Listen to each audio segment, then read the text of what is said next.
tayo mismo na mga Pilipino, we chose, no? We put in place people, mga politicians, mga leaders na vindictive. So you look at the pattern, di ba parang nagiging it's a vicious cycle. Ala, gantihan, gantihan, gantihan, gantihan.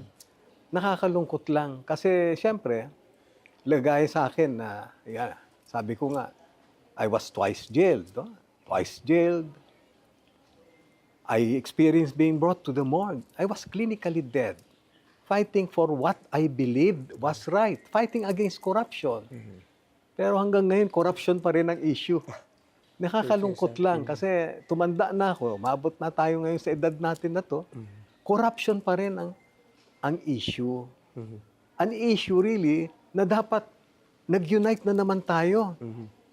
Another case of nakakalungkot lang kasi hindi ang issue is corruption, pero civil society cannot even get their acts together.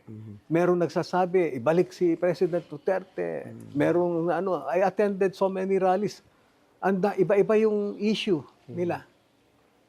Nakakalungkot lang kasi na-polarize na tayo ng gusto.